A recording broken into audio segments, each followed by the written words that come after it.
Welcome back to Turning Hard Times into Good Times. I'm your host, Jay Taylor, and I'm really glad to have with me for a second time Peter Tallman. Peter is the president and CEO, and he's a director as well of Klondike Gold Corp. And he is a very experienced mining entrepreneur, professional geologist. He's had over 35 years of experience working in places in Canada, Chile, Mexico, Australia. And his career has included the grassroots discovery and delineation of 3 mineral deposits. Interestingly enough, not only gold, but also antimony and zinc as well. And now, as president and CEO, he's working on his second gold discovery, that being for Klondike Gold. The company trades in Toronto under the symbol KG. You can buy it down here in the States, as I have, under the symbol KDKGF. 53, almost 54 million shares outstanding. Really very low market cap. Selling at, yesterday it was around 16 cents in U.S. money, around 20 cents in Canadian currency. So it's a market cap of less than $10 million in U.S. money. So a very low market cap, but with, I think, very substantial, perhaps spectacular upside potential. Thanks for joining me, Peter. Thank you for having me on. Always good to talk to you. And the Klondike, it's a very, very interesting place, but it's sort of overshadowed in many ways, isn't it, by the discoveries in California, 1848, but the 1896 was the discovery in the Klondike. Talk to us a little bit about that, and perhaps the similarities of the two deposits from a geological perspective, and what that might mean in terms of the exploration potential of your project in the Klondike. Well, they're really similar geologically, and they also share the same discovery history, with the California gold rush happening in 1848, and about 50 years later, the Klondike was discovered. From a geological perspective, the gold in California and the gold in the Klondike are more or less the same age, Jurassic in age, so about 150 million years. The Klondike, or the California Lode Gold District, the Mother Lode District, is mostly quartz veining, and there is some disseminated gold there. Same thing in the Klondike. Just the geological characteristics of it. It's a thrust terrain. All the details are comparable. The discovery history of California, of course, it basically was serviced by San Francisco, and ultimately 40 million ounces of gold came from the gravels, and 200 million ounces of gold were mined later on from bedrock. Mm-hmm. And so California, the state mineral California, is gold, and it's been a huge prolific district over the last 100 years. In the Klondike, by comparison, there's been 20 million ounces of gold found in the gravels, and from 1800 to now, and there's been 0 ounces found in bedrock, or at least discovered and mined. So Klondike Gold's involvement, my involvement in the Klondike, was taking over a company that had claims there, Klondike Gold, a couple of years ago. And we've had 2 years of exploration in there, and really the first, these 2 years have been focused on proving that, A, there's gold in bedrock there. It's very similar to the Mother Lode Belt in California. And then documenting that there is grade width in these quartz veins that have economic characteristics. And so we've done that. And I know you're going to want more details, but just recently we've discovered a zone of disseminated mineralization that has it's very, very exciting, and it has really good economic style characteristics. So can you give us some sense, or is it too early yet to know what the dimensions of the dissemination? They run out from the veins on either side of the quartz veins? And if so, what sort of dimensions might we be looking at, or is it just simply too early yet to ask that question? It is and it isn't. When I was on your show in November, we had yet to drill this zone. We did it late last year.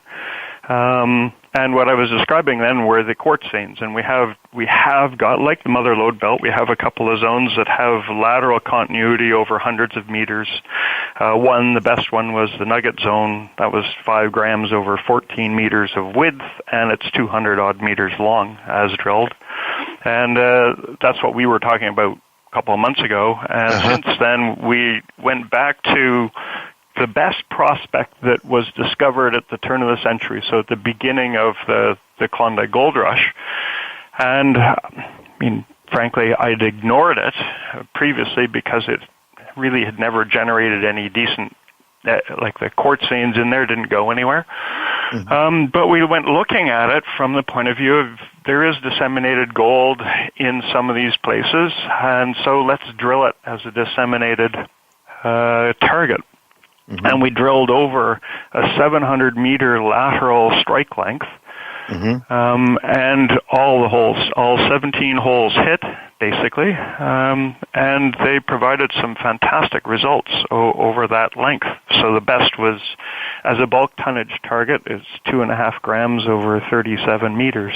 And what we did was we left a 300-meter gap in that 700-meter section that went over the old underground prospect workings.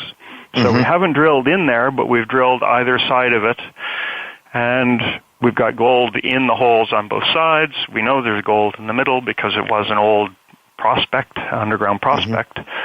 And what's really exciting is that there are 1980s vintage gold soil anomalies on the slope where we're drilling this. And this is right, all this stuff is right at surface. All the holes that we drilled are 50 meters long. And most of the mineralization we intersected started at surface. So there's a gold in soil anomaly from 1980s, all these old soils that runs 4 kilometers across the side of the hill. And it directly corresponds to the gold in soils. Where we drilled is exactly where the high golden soils in that section are. And another thing was there's another 1980s vintage IP anomaly, which detects pyrite, basically. And what we've learned is that the gold we drilled is mantling pyrite, and it's hosted by a unit that has pyrite in it. So this IP survey also directly corresponds over 1 kilometer length, and there's only a 1 kilometer long survey, to where this stuff outcrops on the hillside. So the significance of it is, first off, we have been chasing, and the Klondike as well as the Mother Lode district in California are known for their super high-grade quartz veins that have been mined, and that's the bulk of the gold that's come out of California. And that's really been what the Klondike has been known for. Although these deposits, the style of deposit has disseminated gold as a potential, and that's the kind of the bulk mining targets that everybody likes. And basically that's what we've discovered. We've found something that has some length to it, significant length to it, and it has a lot of potential because the soil anomaly in particular goes 4 kilometers. It's open at both ends as well, and that's what we're going to go test this coming year, starting in April or May when we get a drill to it. All right, when you can get your drills in there, and I guess that's early on. That's about as early as you can get in there, April, May, probably because of the cold weather.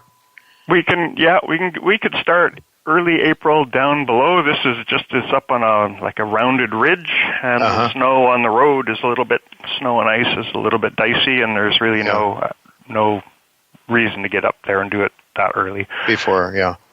So all right, you've learned a lot, I guess, in the last year, even though. All your drill results have been reported now from last year's drill program? Yes, this last set that pertains to the disseminated zone, we reported in mid-late January. So for me, it just feels like I've just finished last year's program, and here we are in mid-February. Yeah, and we're almost finished the budget planning for this year and what we're going to do. But I know generally that we're going to target this Lone Star area, the area disseminated, as a first pass that'll occupy the first 2 months. So you'll be able to use these soil anomalies and IP and that sort of thing, I guess, more than you realized in the past. Yes, I might have even said it on your show the other last time that soils don't work, and what we found is yes, they do in places, and in particular on or near ridge tops, and that's exactly where this is. And there it works bang on 1-to-1. Appreciate the old mining, even in California. You've got an area that's been disturbed 100 years ago, and they hydraulic the hillsides in El Dorado and Bonanza Creek in the Klondike, so the soils don't really work where all that ground was disturbed. But right up on the top of the ridges, in this case, they work really well. Interesting. Well, you've talked to us about this being an orogenic deposit, and as I understand, they tend to go to great depths, and they tend to be relatively narrow, high-grade structures usually. But you have an awful lot to look at, I guess, laterally here then, and that's what you'll be focused on, I suppose, and now even more exciting if you've got dissemination outside of the high-grade veins. Well, and that's somewhere mid-late summer in last year, 2016, we realized that, we owned at that point half of the entire district. But there were targets in a lot of gold that there is the potential here for million and multi-million ounce gold deposits. So Klondike Gold went and outright purchased the rest of the ground in the belt. And the hunt for 1 million ounces is on. We have, as our neighbors, Gold Corp, who just bought Kaminak for $500 million, and the Kaminak had outlined 3 or 4 million ounces of gold. And previous to that was Kinross. So Kinross bought the old Underworld discovery in 2011, I think. And so these are our direct neighbors, and they are both developing million-ounce plus gold deposits in exactly the same tectonic style and lithologies as what we have. In point of fact, they drive 30 kilometers of their haul roads are through our property. So it's a good area regionally to be working in. There's lots of infrastructure, more coming. Actually, I'll point out, Golden Predator are just, one of their properties is around the corner from us to the northeast. Oh, very exciting, very exciting story there too. So it's a great jurisdiction, and there's, where we currently are, our claims are directly outside of Dawson. So if anybody's ever been to Diamond Tooth Gertie's in Dawson, we're like 15 miles to the drill hole from there, and we fill up in Dawson, and anyway, yeah, it's an excellent jurisdiction to work in. Yeah, and you have all that infrastructure there, even though you are far north. The infrastructure that wasn't there, of course, when the initial discoveries were made. How is your financial situation now? How much money do you have in the till? How far will it take you in this year's drill program? We have $750,000 in cash. We have a preliminary, subject to approval, we're going to spend $500,000 of that right away. We have $2 million of warrants in the money currently, and 75 or 80% of that is held by insiders in the company, and we're looking at ways to have those exercised that would provide us with enough to go through the whole year without having to finance. Mm-hmm. All right. Well, can you just, with the next, I guess we got a minute or so left here, Peter, give our listeners a sense of what they should be watching for, things that might cause the stock to move a bit, perhaps. I mean, drill results, obviously. Anything else? I should ask you as well, I think you just recently picked up some more ground, or you acquired a company up there with a similar name, Klondike Silver, I think, huh? No, Klondike Star, but Klondike Star. That's kind of we're just cleaning up stuff that started in 2014, and that was a U.S. regulatory requirement. Okay. It's a follow-on from something that started in 2014.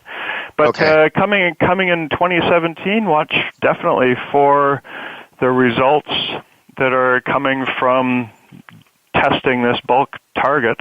I mean, it is a million or multi-million ounce gold target, and outside of the kilometer in soils, or this kilometer footprint, there's never been a trench or an outcrop or anyway. Wow. Nobody's ever tested it at all, so it's wide open. We're also going to have a program regionally, and the other end of the belt at Gold Run has produced an enormous amount of placer gold. Last summer and fall, we discovered outcrops that had quite a bit of visible gold in them, and we want to test those too. And so basically there's some advanced targets and then a lot more grassroots poking around looking for other discoveries, specifically like this bulk tonnage target. Yeah, and your area of immediate focus then is a relatively small portion of your overall target area. I mean, isn't it? Give us a sense of the size of your entire claims. It's a district play here, isn't it? We own a district. It's 527 square kilometers, so I don't know what that is in square miles, and we're going to test. We're really just going to test a kilometer by a couple hundred meters at Lone Star on this bulk tonnage thing to start with. So it's a 1/500th of the entire area. Yeah. Very exciting, Peter. Very, very exciting, and it's extra exciting to me because I see a stock price at 16 cents U.S. with 54 million shares outstanding.